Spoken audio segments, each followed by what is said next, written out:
In this section, you're going to get inside of my brain and get nice and cozy because this is stuff that I have only reserved for my one-on-one clients.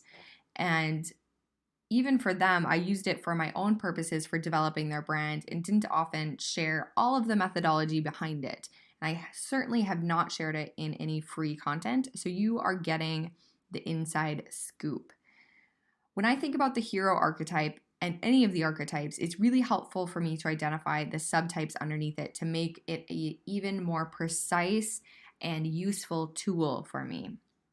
So we're going to go through each of the 3 most common subtypes that I see underneath the hero archetype. And then we're also going to talk about your evolution. So there's different stages of the journey that you'll see different archetype brands at. So we'll talk about that at the end of this video. But first, let's talk about your archetype in general.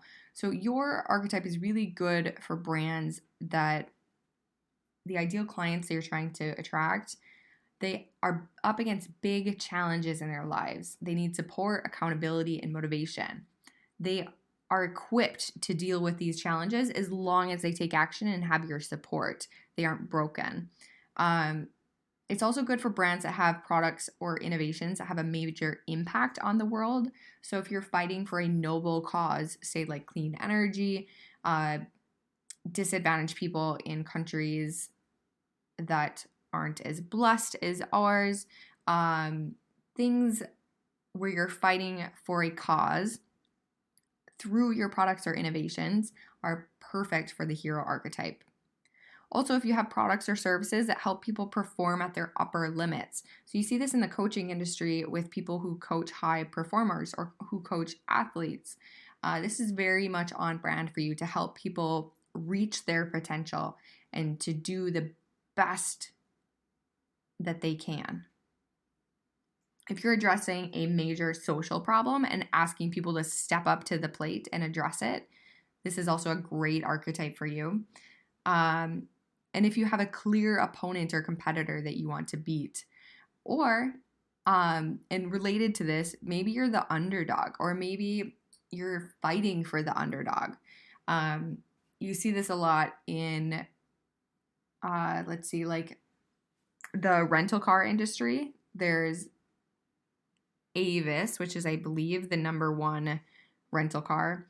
And then there is, I cannot remember the second brand, so this is going to be a bad story. But the second brand is at direct odds with Avis because that's the leader. So their tagline is "We try harder," which is brilliant for the hero archetype. If you at your base are a good person and you're fighting for moral and just things, this archetype is very good for you. And if you happen to have a no-nonsense direct style, like a bit of tough love to get people moving, this style fits you really, really well. And remember, as you're seeing the different subtypes and you're seeing the different designs and imagery, you're going to see a lot of things like sports, military, adventurers, lots of people who are pushing their bodies maybe in a physical level, but remember that the hero archetype can be transferred to any other industry as well. Some of the most powerful hero archetype brands that I've worked with as clients have been in industries that perhaps aren't very common. So things like blogging training for women who are trying to turn their blog in from a hobby into a business. That client was a hero archetype, and that worked really well for her because she was helping people take specific action steps and motivating them towards that end goal and giving them some tough love and boundaries in the process. I've also had a student in one of my courses who is a hero archetype, and she is a counselor for moms and or parents and kids, which you may or may not expect the hero archetype to show up there, but it becomes really powerful when it's not super expected. It becomes a strong differentiating factor. So don't let the most obvious representations of the hero archetype make you believe that that's the only way that it represents. But it is very common in anything that has to do with like personal performance, competition, sports, games, athletic endeavors, those types of things. All right, so here are the subtypes. These are the way that I sharpen my understanding of the brands that I'm working with, I'm analyzing or researching. So it can present as the warrior, the motivator, and also as a rescuer or a protector. Let's speak to each one of those. So first we have the warrior. The warrior is the knight, it's the soldier, it's the person who is willing to lay their own life down, literally or metaphorically, to fight for others or to fight for a just or larger cause. They have a strong moral code, often instilled by whatever group that they're fighting with. And you can see it back to medieval times with the knights that would go out and or like the Knights of the Round Table is what I'm thinking of. They had a strong code of ethics and a way that they made decisions about how they protected and fought for their kingdom. Next is the motivator, which is focused on achievement and personal bests. You see this manifest as like the drill sergeant, a coach, an athlete, or a cheerleader on the softer side. They support people through competition and through measures of achievement in some way. So tracking your success, planning for your goals. And this is also the encourager. Lastly, we have the rescuer and the protector. So saving people who can't save themselves. And then you also see this in the prepping industry a lot. So or insurance industry, helping people who have been disadvantaged or there's a crisis going on. You're the person that steps in and takes care of people. So you can ask yourself 2 questions: whose safety is at risk, and what do people need to be protected or saved from if you're the rescuer or protector? If you're the motivator, you'd ask yourself, what do people need help getting done? So what do they want to accomplish that they need help with, because it's too hard, it's too challenging, and they can't do it on their own. For the warrior, think about what cause is worth fighting for and who needs you to fight on their behalf. And again, that's metaphorically or literally.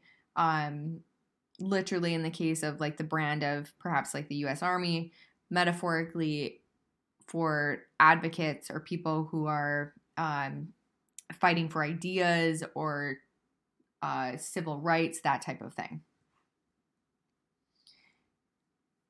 So where do you see yourself fall within these different subtypes?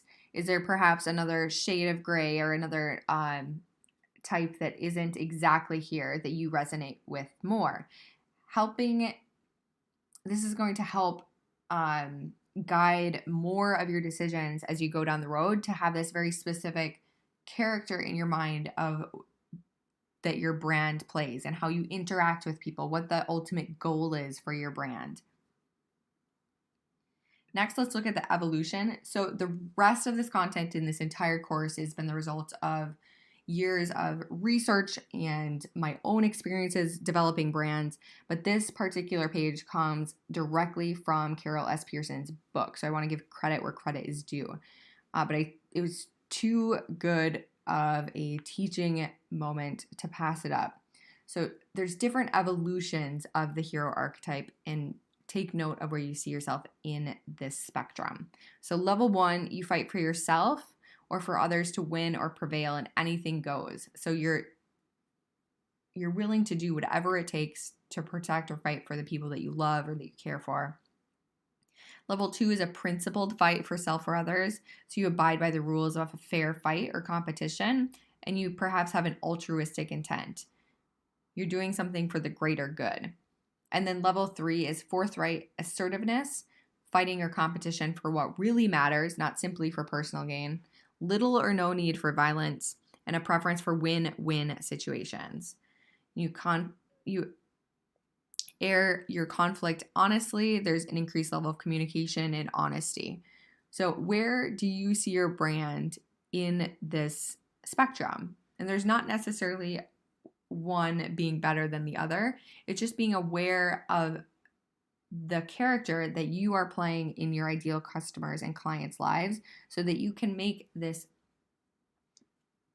very deep seated, deep rooted emotional connection with them so that you get more leads, more sales, more impact, and more income. All good things.